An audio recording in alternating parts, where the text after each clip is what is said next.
Strategies हैं, आप कोई भी यूज कर सकते हैं। लेकिन जो बहुत ज्यादा जिसके विन रेट काफी ज्यादा है और जो आपको ज्यादा अच्छा क्विकली बताती है कि आप इन हो जाए मार्केट में आउट हो जाए, वो है एक्सपोनेंशियल मूविंग एवरेज 7 और 21 का हम क्रॉस देख रहे होते हैं। यहाँ पे जाके हम एक्सपोनेंशियल मूविंग एवरेज ओपन कर लेते हैं और दो हमने इसको दो ओपन कर लिया 2 टाइम्स। अच्छा, यहाँ पे पहले की वैल्यू आपने रख लेनी है 7। इसके कलर को हम रख लेते हैं ग्रीन और थोड़ा सा इसकी थिकनेस को हम ज्यादा कर देते हैं।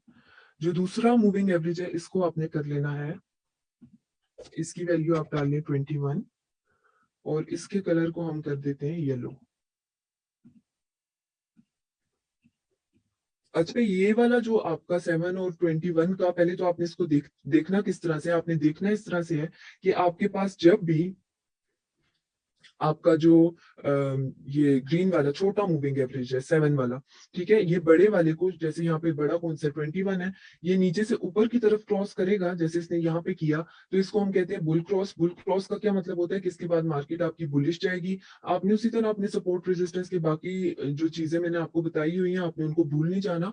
यहाँ पे वो चीजें भी आपने साथ में अप्लाई करके रखनी है। और आपके पास जैसे ही यहाँ पे ये इसने बुल क्रॉस दिया, आप यहाँ से लॉन्ग में एंटर हो सकते थे, लॉन्ग की पोजीशन ले सकते थे और इसको अपने अगले रेजिस्टेंस के लेवल के बीच बीच में रहते हुए लॉन्ग कर सकते थे, बीच में प्रॉफिट्स अपने निकाल सकते थे। तो अगर इस पूरी मूव को यहाँ से यहाँ तक देखा जाए तो ये ऑलमोस्ट बन रही है 13.65% स्पॉट में है। जब आप फ्यूचर में इसको ट्रेड करते हैं तो फिर ये आपके पास उतना ही मल्टीप्लाई करने जितना अगर आप लेवरेज साथ में लगा रहे हैं उस हिसाब से।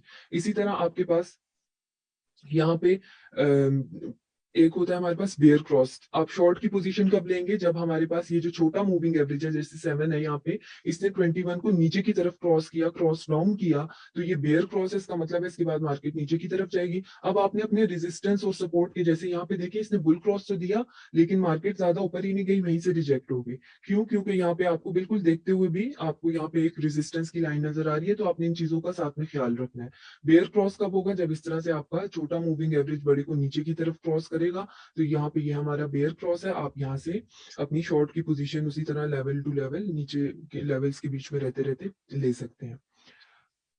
अच्छा, अब ये जो आपका 7 और 21 का क्रॉस ओवर है, ये आप किसी भी टाइम फ्रेम पे जाके यूज कर सकते हैं। स्कैल्पिंग करनी हो, स्विंग करनी हो, ये आप किसी भी टाइम फ्रेम पे जाके यूज कर सकते हैं।